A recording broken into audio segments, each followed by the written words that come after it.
sans tarder à nous rejoindre sur scène Hervé Rasclar, Marc Charrière, Christophe Houtier, Olivier Fabre, Marc Leblanc et Déborah Meutcher.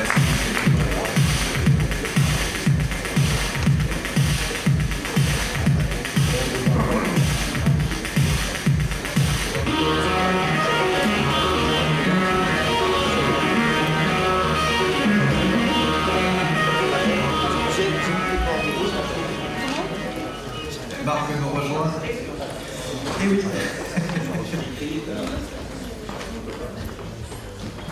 Comme tu veux. Merci à tous les cinq d'être avec nous. Olivier Fabre, merci de prendre place. Hervé Rasclar, on a besoin de faire le point. Hervé Rasclar, délégué général de Infranum. On a quand même, enfin en tant qu'élus, les élus ont des difficultés, moi aussi d'ailleurs, à y voir clair dans les différentes technologies. On parle de THD radio, on parle de 4G fixe, on parle de Wi-Fi territorial, on parle de plein de choses comme ça. Est-ce que tu pourrais nous faire un bref panorama de ce qu'il y a sur la table? Oui, panorama et peut-être un peu de quantification de tout ce qu'on dit depuis ce début d'après-midi. Je crois qu'aujourd'hui, si on repart, et si mon diaporama apparaît derrière moi, regarde, avec les engagements du plan France Très Haut Débit, si on peut passer la diapo suivante tout de suite, je vais essayer d'aller beaucoup plus vite que prévu pour rattraper le fameux temps qui court. Effectivement, les ministres l'ont rappelé, il y a deux grands engagements de ce plan France Très Haut Débit que tous nos citoyens attendent, l'échéance de 2020 et l'échéance de 2022.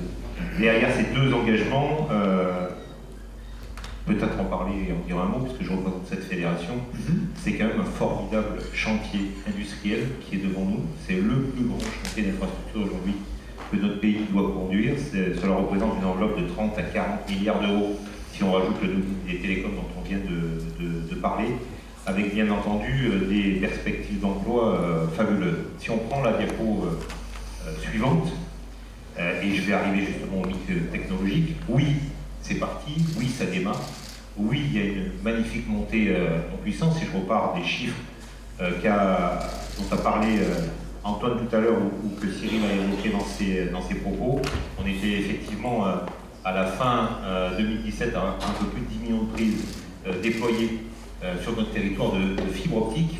Et si tout se passe bien, si cette filière industrielle relève ce défi, ça veut dire de doubler les capacités de production de fibre optique sur notre pays. Vous le voyez, on sera donc à fin 2022, certes avec un pays et une France qui sera très bien positionnée en termes de couverture très haut débit, avec quasiment 31 millions de prises déployées, mais on le voit, il restera une place très importante pour tout un ensemble de territoires qui n'aura ni le bon débit de 2020, ni le très bon débit de 2022. C'est comme ça qu'on arrive effectivement et qu'on pousse aujourd'hui aussi à travers la fédération Infranum d'autres solutions. On peut aller peut-être directement sur la diapo 5 pour gagner du temps, qui est en gros le schéma. Allons-y. Je ne sais pas qui appuie sur le bouton. Baptiste, il est parti, je crois. Voilà, encore une. Encore une. Et encore une. Voilà la situation donc à fin 2022 pour situer effectivement le débat de cette table ronde. On s'imagine, on se projette un petit peu dans le temps, on est au Ruraltique édition 2022 et on s'aperçoit qu'effectivement, si on veut être au rendez-vous de 2020 et de 2022, on va avoir tout un ensemble de foyers, de Français qui ne seront pas au rendez-vous voulu par le gouvernement, et c'est pour ça qu'on dit qu'aujourd'hui il faudra trouver des solutions, notamment des solutions de THD radio et de satellite. Alors, on en a parlé tout à l'heure. Pour plus, vous voyez 2 millions de foyers, je parle de foyers et pas de population. Et il faudra aussi finaliser toute la montée en débit sur cuivre qui est aujourd'hui faite pour quasiment 4 millions de locaux. Donc on a environ 6 millions de foyers aujourd'hui. Donc il faut à tout prix se préoccuper dès aujourd'hui si on veut respecter les enjeux voulus par le gouvernement de 2020 et de 2022. Et c'est pour ça qu'aujourd'hui, je pense qu'il est intéressant, puisque Ruraltique, c'est bien entendu un zoom tout particulier sur ces territoires ruraux, si on peut effectivement se féliciter de l'ensemble de ces annonces, de l'ensemble de ces projets qui aujourd'hui voient le jour. On a mis plus de 10 ans pour déployer le plan Delta Cuivre dans les années 70, donc je suis quasiment certain qu'on ne va pas déployer un plan, même si on l'appelle Delta Fibre. C'était d'ailleurs un cycle qu'on avait employé en 2 ou 3 ans, même si tout le monde accélère.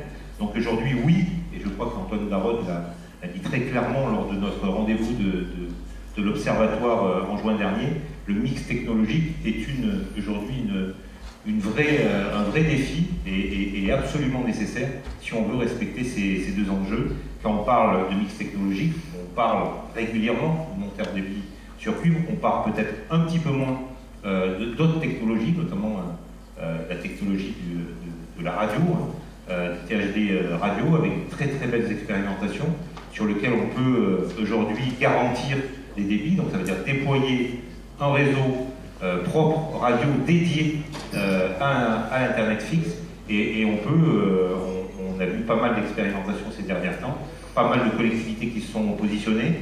On a une bande de fréquences aujourd'hui qui est dédiée pour faire ces aménagements que toutes les collectivités aujourd'hui peuvent utiliser, et on peut faire effectivement du très haut débit, du 30 mégas avec ces réseaux dédiés, et on l'a entendu tout à l'heure, pour compléter effectivement ces offres, on a entendu aussi parler dans votre bureau de ce qu'il sera possible de faire en 2020 avec ce satellite Connect, et puis celui qui arrivera un petit peu plus tard pour compléter ce panel technologique qui fera qu'on respectera bien entendu l'ensemble de ces enjeux. Donc oui, la priorité c'est le 100% fibre sur notre territoire.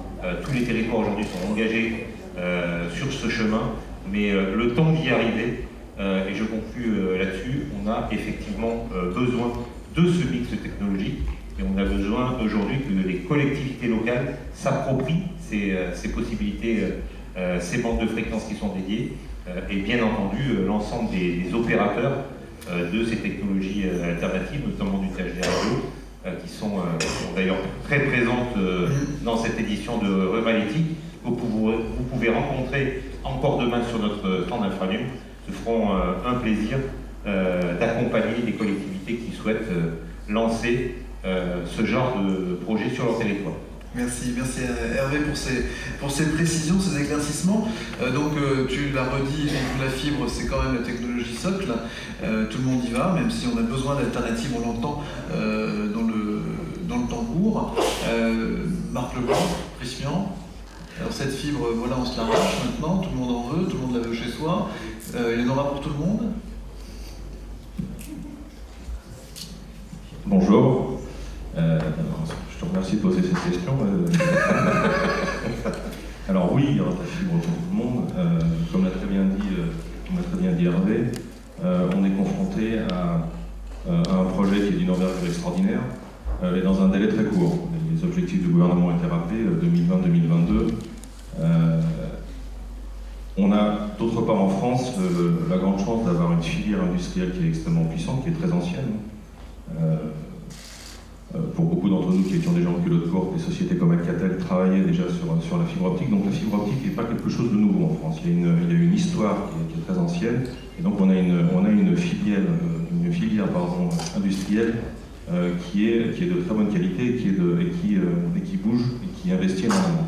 Le problème que nous avons, c'est pas nouveau, hein, ça date maintenant de quelques mois, si ce n'est d'un ou 2 ans, c'est d'arriver en fait à investir à un rythme qui permet de rattraper les objectifs qui ont été fixés. Les investissements sont en route, toutes les sociétés qui interviennent dans la filière optique investissent, Prismi en fait partie, mais nous ne sommes pas tout seuls, bien entendu, nous avons des concurrents qui sont aussi présents sur ce marché. Les investissements dont je vous parle se chiffrent en centaines de millions d'euros. Ce ne sont pas des investissements qui se décident le lundi pour démarrer le vendredi. Donc, la problématique que nous avons aujourd'hui, c'est effectivement d'anticiper ces besoins. Il est très important, et je suis très content que depuis maintenant plusieurs mois, nous soyons arrivés avec nos clients à rentrer dans un cycle vertueux d'anticipation, de prévision, et de prévision sur plusieurs années, parce que ça c'est fondamental pour un industriel comme nous, c'est d'être capable de dimensionner les investissements et ensuite de les mettre en œuvre. Donc oui, les investissements sont en route, ça demande un petit peu de temps, la situation va rester encore tendue pendant certainement quelques mois, mais oui, je suis moi relativement optimiste sur le fait qu'on arrivera à rattraper les objectifs du plan. Et ces technologies THD radio, 5G, elles peuvent être perçues comme concurrentes de la fibre ou elles ont besoin de la fibre finalement pour fonctionner? Non, je pense qu'il faut arrêter d'opposer ces technologies qui sont toutes complémentaires. Avril l'a très bien dit, je pense que ce sera l'objet de cette table ronde. La fibre peut servir de socle pour la plupart de ces technologies. Donc on sera au service de ces technologies alternatives, en même temps qu'évidemment on déploie des réseaux FTTH jusqu'à l'abonné. Mais il ne faut pas opposer ces technologies, elles sont complémentaires. C'est clair pour tout le monde. C'est pas une alternative quand on parle effectivement de 5G. Il y a toujours un bout de fibre quelque part au point de départ de ce réseau, même dans le satellite d'ailleurs, puisque effectivement les paraboles sont connectées à la fibre optique. Marc Charrière, vous êtes depuis plusieurs années un ardent défenseur et un pédagogue du mix technologique. Aujourd'hui, vous nous parlez de Smart Réseau, le réseau lui-même devient intelligent alors qu'on pensait que c'était qu'un tuyau. Qu'est-ce que ça veut dire exactement? Oui, d'abord je voulais remercier chaleureusement toutes les personnes qui sont restées actuellement, parce que c'est quand même une belle performance. Et je sais qu'il n'y a pas de ministre ici, bien que Hervé veuille devenir ministre, mais vous ne le savez pas encore. Donc, enfin merci en tout cas, c'est très sympa, parce que je pensais qu'on avait parlé devant personne. En ce qui concerne effectivement le mix technologique, ça fait longtemps effectivement qu'on parle de mix technologique en tant qu'équipementier réseau, que ce soit à la FNUM, Nokia, Alcatel. Il faut voir qu'on parle tout le temps de l'accès. L'accès, c'est pour faire simple, c'est les 700 derniers mètres. Donc on a une uniformité des réseaux en fibre IP jusqu'à l'accès, mais à l'accès, on a vraiment besoin de tout ce qu'on peut mettre en place parce que ce n'est pas simple, il y a des investissements, etc., ce dont on parle depuis le début de l'après-midi. Bon, maintenant, au risque d'être désagréable, je voudrais donner une bonne et une mauvaise nouvelle. Alors la mauvaise nouvelle, c'est que quand même, se fixer comme objectif 30 mégabits en 2022, c'est relativement ridicule. Je l'ai dit même à un ministre. Simplement, ce qui est assez sympathique, c'est qu'en France, la façon d'y arriver peut nous replacer en avant. On est en queue de peloton en Europe, mais comme on est parti sur de la fibre, ça a été un peu compliqué au départ, sur beaucoup, disons un gros mix de fibres. Ça a été un peu compliqué au départ, mais ça va nous permettre de dépasser largement cet objectif de 30 mégabits. Parce que 30 mégabits en 2022, on en reparle si vous voulez en 2022, mais tout le monde dira que c'est largement insuffisant. Et pourquoi est-ce largement insuffisant? C'était la bonne nouvelle. Ça, c'était une bonne nouvelle. Voilà, c'était la bonne nouvelle, et c'est une bonne nouvelle par rapport à l'Allemagne, par exemple, pour parler d'un pays qui est proche, qui a fait son très haut débit plus rapidement, pour des raisons réglementaires dont je passerai les détails là tout de suite, mais qui a fait son très haut débit plus rapidement avec du coax et avec du cuivre. Donc maintenant, pour faire de l'ultra haut débit, ils vont quand même avoir beaucoup plus de mal que nous. Voilà. À quoi ça sert tout ça? C'est toujours les technologues qui parlent et qui disent qu'il faut toujours plus. Donc c'est ce que j'appelle l'écosystème 5G. Il ne s'agit pas uniquement de la 5G en tant qu'évolution de la 3G à la 4G à la 5G. Il s'agit de tout ce qu'il va falloir mettre en place au niveau des réseaux pour que ce dont on parle, la voiture connectée, l'énergie, tout ce dont on parle actuellement, si on veut le déployer à grande échelle, parce que la voiture connectée effectivement existe, ça a été dit tout à l'heure, mais si on veut le déployer à grande échelle, on n'a pas du tout les réseaux qu'il faut. Il nous faut des réseaux beaucoup plus flexibles, beaucoup plus virtualisés, ce qu'on appelle virtualisés, c'est-à-dire que les intelligences de réseau, les softwares qu'il y a actuellement dans les équipements au bout des fibres, il va falloir les remonter dans des plateformes de cloud, plus ou moins près, pour pouvoir avoir des réseaux extrêmement rapides. Un réseau 4G, c'est 100 millisecondes. Un réseau 5G, ça va être 2-3 millisecondes, voire 1 milliseconde, pour pouvoir faire de l'industrie 4.0, de façon à ce que votre machine-outil ne défonce pas le mur quand vous lui ordonnez de s'arrêter. Donc ça, ce sera possible uniquement avec des réseaux virtualisés, où on va faire ce qu'on appelle du slicing, c'est-à-dire que pour chaque type d'application. À chaque instant, on va pouvoir définir des instances réseau parce que le réseau aura été virtualisé, et c'est ce que j'appelle l'écosystème 5G qui va nécessiter de l'ultra haut débit et des temps de latence très très faibles. Donc ça, on va mieux y arriver si on a de plus en plus de fibres, de plus en plus près, même si on termine par de la 5G, même si on utilise du satellite, etc. Donc à horizon de quelques années, parce qu'on est déjà en train de déployer, pour votre information par exemple, chez Nokia, on a le plus grand centre de 5G qui est en France, mais on travaille à 90% pour le hors Europe.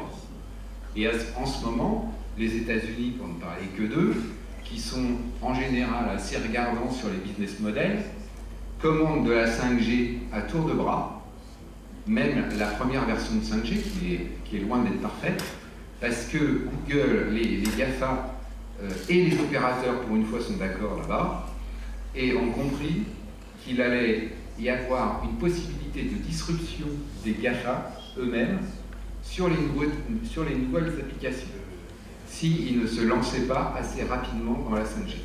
Tout ça pour dire que le mix technologique, il faut toujours l'appliquer, mais avec des objectifs qui sont un peu ambitieux tout de même. Et comme on l'a dit, d'être des premiers de cordée en Europe, finalement, on en a les moyens, de cette ambition. On peut revenir largement, à mon avis, on est placé 25 sur 28 sur du très haut débit. Sur de l'ultra haut débit, on sera peut-être dans les premiers, je l'espère. Ce qui permet au territoire d'imaginer d'autres projets à des échéances de 5 à 10 ans, de regarder différemment cette prospective.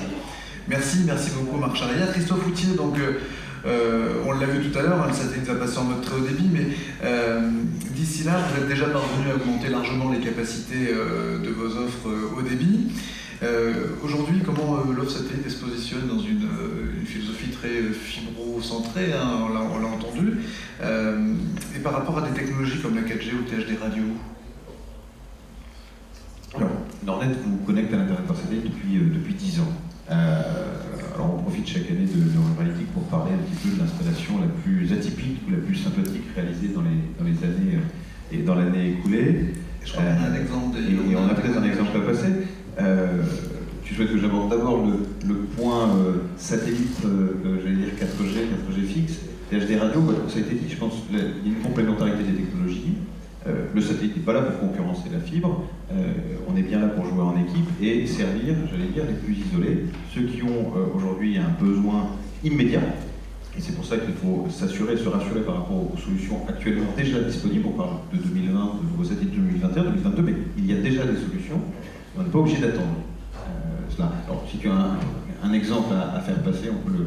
Oui, il y a l'utilisateur connecté par le satellite, parce que c'est toujours intéressant de se rappeler ces éléments-là, que le haut débit est déjà en action à travers des outils qui sont à 36 000 km d'altitude. Baptiste, si tu veux bien lancer la vidéo. Une simple antenne satellite qui change le quotidien de cette entreprise. Située en milieu rural, elle n'a depuis plusieurs semaines plus aucun souci pour profiter d'un accès à Internet. On était sur un réseau filaire, la qualité du réseau était fluctuante. Sur le satellite, on est vraiment prioritaire au niveau des bandes de données. Et donc ça nous permet d'avoir une connexion qui va être constante, qui va être fluide. C'est grâce à l'agence départementale Seine-Maritime Expansion que Rêve de Bison peut bénéficier de ce service gratuit pendant 1 an, car en phase d'expérimentation. C'était un besoin presque vital pour l'entreprise dans son quotidien. Pour l'interaction avec les clients, pour l'organisation d'un agenda, pour la gestion de Facebook par exemple, pour répondre aux gens. Rêve de Bison. Oui, et des bisons canadiens. Canadiens. Voilà, tu m'as donné un challenge, un d'œil au Canada. Non, c'est vrai, on a trouvé un client qui avait besoin de nous, parce qu'on a connecté des refuges en Haute-Bretagne, des maisons sur le littoral, la presqu'île de Gien dans le Var, et puis des maisons de gardiens de phare sur la presqu'île des Glénans. Mais cette année, oui, il y a quelques mois, on a connecté ce parc de loisirs qui est situé dans le pays de Bray, en Normandie, qui accueille par an 70 000 visiteurs, et pour lequel un responsable nous disait il nous manque un peu de haut débit pour avancer plus vite, pour répondre à nos clients, pour promouvoir notre activité sur Internet, publier des vidéos en live, parce que c'est un parc, si vous le visitez, je vous invite à le faire, vous pouvez vous rapprocher d'un troupeau de 200 bisons canadiens qui vivent en totale liberté. Vous pourrez dormir sous un tipi et vous restaurer dans leur restaurant, évidemment. Mais il faut gérer l'accueil du public, les visiteurs, leur donner aussi un peu d'accès à Internet. Jusqu'alors, ce n'était pas forcément possible ou facile, et l'installation de la parabole leur a permis clairement d'avoir plus de confort, sans encore une fois attendre les projets de 2021-2022 tout de suite maintenant. Donc oui, les débits liés à l'Internet par satellite ont énormément progressé ces 10 dernières années. On parle de 30 mégas par satellite, c'est atteignable notamment sur nos offres pro. On le fait au travers de 2 opérateurs, Telsat et SES Astra que vous connaissez. Et quelque part, c'est déjà aujourd'hui plusieurs dizaines de milliers de clients que l'on accompagne. Ce que je voulais partager aujourd'hui avec vous, c'est quelque part un constat. C'est vous dire que ces foyers, ces entreprises dépourvues d'un ADSL rapide et qui ont recours aux satellites, eh bien, ne sont pas concentrés dans quelques départements ou dans quelques communes. La localisation géographique de nos clients en témoigne. Je vous dévoilerai un secret qui consiste à dire qu'aujourd'hui, nos clients sont répartis dans 15 000 communes de France métropolitaine. Alors, elles sont plutôt rurales, c'est vrai, ces communes, mais nos clients sont souvent simplement éloignés du centre du village, là où il est parfois complexe d'apporter des réseaux dits classiques. Bien, nous intervenons. Nous n'avons pas forcément des dizaines de clients par village, mais si je prends mon petit village près de Lille, qui est à 5 minutes en voiture du centre-ville, eh bien, dans mon petit village, 900 bâtis, 2 familles ont recours au satellite. Un exploitant agricole qui se trouve situé à 2,5 km du centre-bourg et qui n'est effectivement pas éligible ou éligible avec le vent dans le dos à 512 kg en ADSL. Donc, globalement, la technologie satellite disponible tout de suite va encore évoluer, ça a été dit tout à l'heure, c'est tant mieux. Vous avez parlé de radio, la radio THD. Parce que Joël Dornet est devenu FAI Radio THD. Ouais, c'est une technologie qu'on ne peut pas ignorer. On s'en est emparé d'ailleurs de cette solution radio très haut débit. Alors on l'appelle RTTH, radio THD, 4G fixe, LTE, enfin ça devient tout ça, c'est plus compliqué, mais on parle de radio THD. On parle de radio THD en Haute-Garonne, en région Bourgogne-Franche-Comté, depuis peu en Charente. Ces solutions, elles sont aujourd'hui réservées à des habitants qui résident à proximité de points hauts qui ont été déployés par les collectivités. Donc là, on n'est pas dans 15 000 communes, mais donc, globalement un petit millier de communes aujourd'hui. Et de tels débits qui soient apportés par satellite, finalement, par radio, apportent du confort et de la liberté à vos administrés, et surtout de la liberté d'entreprendre aussi. Auto-entrepreneurs, télétravailleurs se font une joie de rester chez eux et de créer du business depuis leur village natal ou depuis le village qu'ils apprécient le plus. Alors ces technologies, et là je mets radio et satellite ensemble, elles tiennent la route. Beaucoup de préjugés parfois sur cette technologie, mais elles tiennent la route et elles font partie de la palette de solutions disponibles. Et je pense qu'elles demeureront, des solutions qui permettront d'adresser finalement certains de vos concitoyens dont l'accès filaire ne permet pas ou ne permettra pas les usages quotidiens dans des conditions confortables. C'est un marché de niche aujourd'hui, mais c'est un marché de niche qui existera aussi bel et bien en 2022 et auquel il nous faut répondre. Et alors aujourd'hui, s'il fallait quelque part passer un message aux collectivités, ça a été dit, on n'a pas forcément l'occasion souvent de vous parler à tous en même temps. Si je devais adresser un message, j'en profiterai pour en adresser 2 finalement. Mon premier message serait de dire faites comme 50 départements, régions, PCI, qui ont déjà décidé d'accorder une aide financière à leurs administrés les plus isolés, afin qu'ils se dotent sans délai d'une solution satellitaire ou radio à moindre coût, sans qu'ils aient effectivement à supporter le coût du matériel et de l'antenne. Ça c'est un premier vœu. Continuez dans cette voie pour ceux qui l'ont engagé, découvrez-la pour d'autres. Mon deuxième message consisterait à dire à l'ensemble des collectivités qui portent des RIP, qui prévoient le déploiement de la fibre, eh bien c'est continuer à communiquer largement sur vos plans de déploiement fibre. Offrez un maximum de visibilité à vos administrés pour leur dire que la fibre arrivera chez eux en 2019, en 2020, ou en 2021, ou en 2022, ou en 2023, ou en 2024, ou en leur disant pour l'instant c'est pas programmé. Offrez cette visibilité à vos administrés, continuez à l'offrir, soyez les plus précis possibles. Comme ça, on n'entendra plus les gens dire « Ah, mais la fibre, elle passe pas loin, à 10 km, là, elle sera bientôt dans mon village.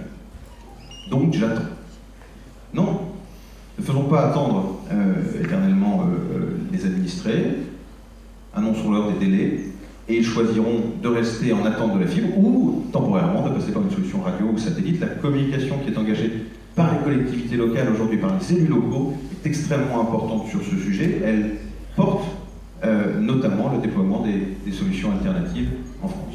Voilà le message que je souhaitais vous adresser. Merci Christophe Foutier.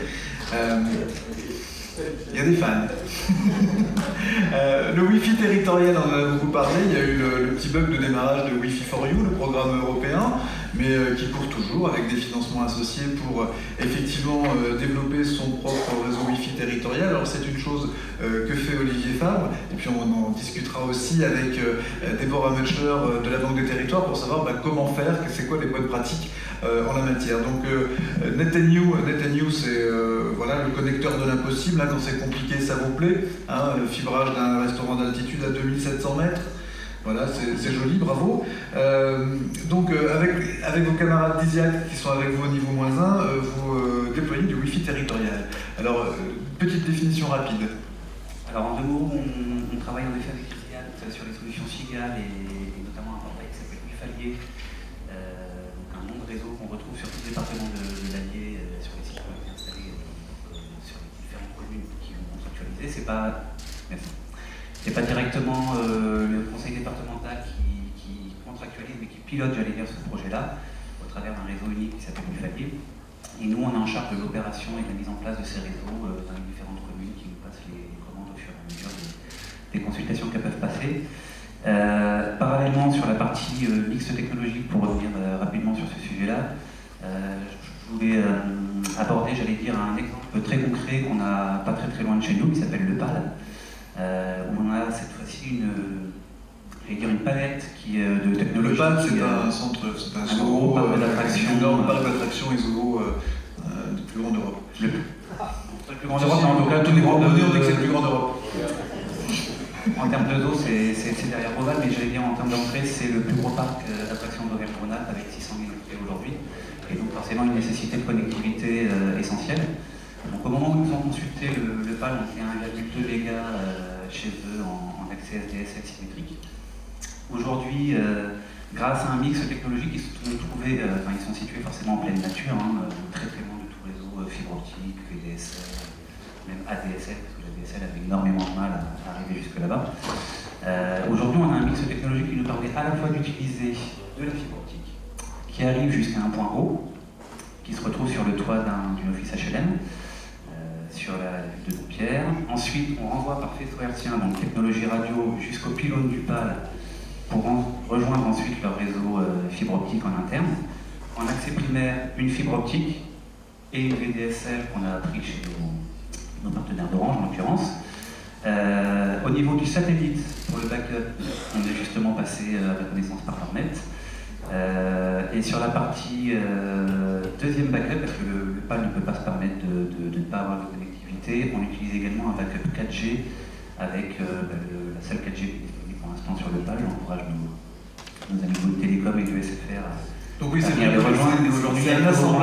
vraiment un assemblage de bout en bout, ce qui veut dire que d'une certaine manière, quand le problème est technique, il y a forcément une solution. En fait. Très clairement, oui, le tout dans un budget qui était largement optimisé par rapport à un déploiement fibre de bout en bout qui aurait coûté beaucoup trop cher pour aller les chercher. Et un deuxième exemple sur un ratio beaucoup plus petit qui ressemblerait plutôt à votre clientèle en matière de satellite. Un petit camping sur le 03, donc un village qui s'appelle Vernus, perdu au milieu de la nature. Et là, en l'occurrence, vraiment très perdu parce qu'ils sont complètement dans le creux de la rivière La Bougle, pas très loin du siège de mon territoire numérique, on va dire ça comme ça. Et donc là, le mix technologique consistait à aller chercher du débit sur un village voisin qui s'appelle Le Roux de Bougle, sur lequel arrive une VDSL Orange.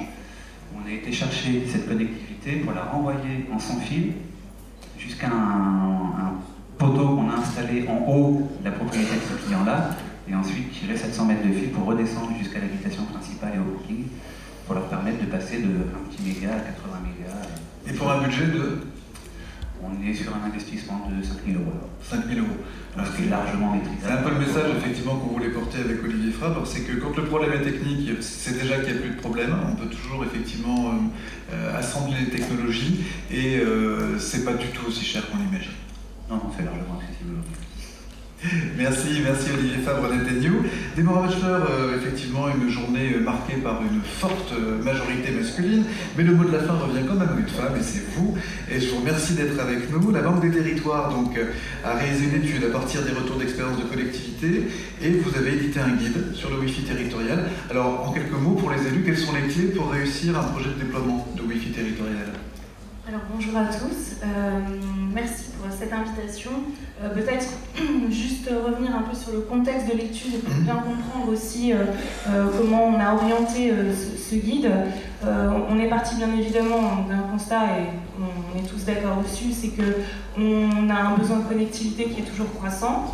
On a des usages numériques qui évoluent sans cesse. Et aujourd'hui, les collectivités, elles cherchent bien évidemment des réponses et cherchent des solutions pour répondre à ces besoins. Donc, bien évidemment, elles envisagent différentes options, des différentes solutions qu'elles peuvent mettre en place.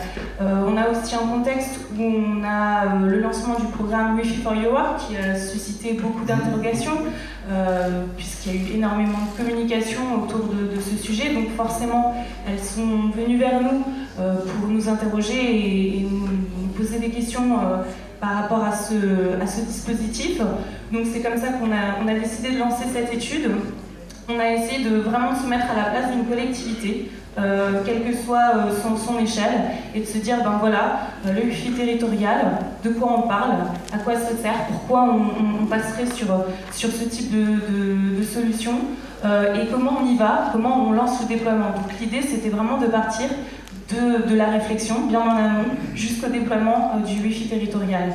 Et pour ça, notre méthodologie, on a décidé de partir sur quelque chose de très concret, sur des retours d'expérience d'une vingtaine de collectivités, de toute échelle confondue, donc d'une petite commune de 40 000 habitants, et puis ensuite à l'échelle d'un pays, d'un département, d'un conseil régional et de métropole, pour pouvoir avoir un échantillon assez représentatif. Et ce guide, on le trouve aujourd'hui Alors, ce guide, déjà, vous le retrouvez en fait dans la sacoche. Absolument. Et vous l'avez également, il est disponible sur le site internet de la Caisse des dépôts, à la une, et vous pouvez le télécharger librement. Et qu'est-ce que vous retenez comme exemple de programme bien mené, enfin, qui présente toutes les caractéristiques d'un déploiement réussi? Deux, trois clés. Alors, les projets sont très hétérogènes. Déjà, ce qui est certain, c'est qu'à partir des retours d'expérience qu'on a pu voir, c'est que alors il y a des choses qui sont vraiment de bon sens, hein. C'est déjà de définir un cadre, de définir des objectifs clairs, puisque souvent, quand on a interrogé certaines collectivités, elles se sont lancées en disant, bah voilà, je vais mettre du Wi-Fi territorial parce qu'on a un besoin, parce qu'il y a une commande, d'accord, mais sur quel périmètre, sur quelle zone de déploiement? Est-ce que c'est sur de l'outdoor uniquement? Est-ce que c'est sur de l'indoor? Pour quel public? Est-ce que c'est uniquement pour votre population locale? Ou est-ce que c'est pour les touristes? Ou les deux? On n'est pas du tout sur de même besoin, même s'il y a des choses qui se rassemblent. Donc déjà, c'est vraiment de bien définir des besoins et d'identifier ensuite les compétences qu'on a à notre disposition. Les compétences techniques, les compétences juridiques, mais également les moyens financiers pour pouvoir déployer ce projet, puisque si on veut garantir la pérennisation de ce projet, c'est également aussi avoir les moyens financiers de le développer. Donc il y a déjà ce premier point, bien évidemment avec une démarche qui est plus sur une approche long-termiste pour envisager une pérennisation du projet. Et ce qu'on a vu en termes de retour d'expérience et qui fonctionne le plus, c'est d'envisager la mutualisation des projets. C'est-à-dire que les collectivités s'associent ensemble pour mutualiser les coûts des équipements, les coûts de l'installation, les coûts de la maintenance. Ça permet vraiment de réduire les coûts financiers, et puis ça garantit aussi la fluidité du trafic. Vous allez avoir beaucoup plus de facilité pour un touriste de pouvoir passer d'une commune à une autre sans avoir à passer un nouveau portail d'authentification et se reconnecter. Donc ça garantit également un trafic plus important. Ce qui peut être intéressant aussi et qui commence à émerger dans les réflexions des collectivités, c'est d'avoir une approche multi-usage. Certes, on répond à des besoins de connectivité, c'est le besoin, je dirais, primaire, mais on peut également envisager la démarche autour du mobilier urbain, c'est-à-dire autour de la télésurveillance, par exemple. Le Wi-Fi territorial permet d'envisager ces projets-là, ou même autour des flux urbains pour faciliter la mise en place de cartes de chaleur pour tout ce qui est réseau de transport. Donc on peut aller beaucoup plus loin dans la réflexion, et plus on établit des objectifs clairs, plus on va loin dans la réflexion, et plus on arrivera à un projet structuré qui pourra être pérenne. Et je dirais un dernier point qui paraît tout à fait logique, mais qui souvent a tendance à passer un peu à côté, c'est bien évidemment tout ce qui est autour de la stratégie de la communication et de l'animation du portail. Si vous voulez faire vivre votre déploiement, il va falloir bien évidemment communiquer. Donc ça passe effectivement auprès des offices de tourisme, auprès de partenaires, par tous les canaux qui peuvent être possibles. Également proposer des services sur les portails qui peuvent en plus favoriser le développement économique des petits commerces de votre territoire. Voilà, ça passe par énormément de choses. Et je conclurai sur juste le programme Wi-Fi for Europe, puisque forcément on a beaucoup de questions sur ce programme qui est sur 3 ans, qui a été lancé par la DG Connect. Donc il faut savoir que c'est sous forme de coupon de 15 000 €. C'est pour des collectivités qui n'ont pas encore déployé de projet de Wi-Fi territorial. Donc pour celles qui malheureusement ont déjà des bornes sur leur territoire, elles ne pourront pas y prétendre. Et quand on regarde un peu plus près quand même les critères, on voit qu'effectivement c'est plus à destination de petites collectivités que pour les grandes. Donc en fait, en faisant l'étude, sur les 36 000 collectivités aujourd'hui à peu près qu'on a en France, on envisage, on en déduit que à peu près 300 à 400 collectivités pourraient être éligibles au programme. D'accord. 300 à 400 collectivités, plutôt de toute petite taille, des petites communes? Plutôt des petites communes, oui. D'accord, ok, bon, ça mérite de la clarté. Alors je vois le CGET Marc Lager qui nous dit plus, qui nous dit moins. Écoutez, je suis un petit peu désolé, j'aurais préféré pouvoir avoir des petites coordinations, mais le principe de la sélection, c'est ni la taille, ni le sérieux du projet. Le principe de la sélection de Wifi4You, c'est ni la taille, ni le sérieux du projet, c'est premier arrivé, premier servi. Et je pense que malheureusement, on va rester sur cette règle-là pour les prochaines vagues, il va y en avoir encore 4. Même si une commune est importante, et aujourd'hui la réglementation fait que les arrondissements des grandes métropoles peuvent candidater, tous les arrondissements de Marseille ont candidaté. J'ai la carte de l'empreinte territoriale des réponses, si vous voulez. Voilà, je vous propose qu'on approfondisse ce sujet parce qu'au CGET, on est très intéressé par ces dispositifs et surtout le reste, vous avez absolument raison. Les enjeux sont très forts pour les territoires. Ils sont très forts pour la liaison entre les équipes municipales ou des EPCI et les habitants, les touristes, les entrepreneurs qui sont sur le territoire qui ont besoin de se connecter. Donc on a de très forts enjeux qui vont être ceux du futur. Donc après la téléphonie mobile, après le très haut débit, je pense qu'on va avoir le Wi-Fi territorial comme un gros enjeu qu'on verra l'année prochaine à Rue Politique. Merci pour ça. Je vais peut-être juste rebondir parce qu'effectivement, je me suis peut-être mal exprimée aussi. C'est par rapport aussi aux zones de déploiement. Bien évidemment, une métropole va avoir une zone de déploiement qui va être beaucoup plus importante, donc avec un fort équipement. Et quand on parle de coupons de 15 000 €, effectivement, on est plus à répondre à des besoins de petits déploiements. C'était principalement pour ça. Voilà. Mais effectivement, ça a été peut-être un peu réducteur dans... Les clés de lecture financière est naturelle pour la banque des territoires. Merci beaucoup Déborah. Petit mot de la fin pour Hervé par rapport à ce mix technologique. Donc est-ce qu'on peut dire qu'aujourd'hui, sur le plan technique, tout est faisable, tout est possible, et que les territoires n'ont pas vocation à attendre, mais qu'il y a suffisamment de choses sur la table pour prendre leur destin numérique en main dès maintenant? Oui, je crois que tu as quasiment tout dit. C'est vrai qu'on a On a passé ces quelques dernières années sous le prisme du lancement de tous ces projets d'aménagement numérique. Qui faisait qu'on était en situation Qu'on d'attente. était Ça va en venir. situation de vouloir assurer que tous les territoires avaient un projet de FTTH pour être au rendez-vous dans les années qui viennent, mais qu'aujourd'hui, effectivement, on a tout un tas d'acteurs.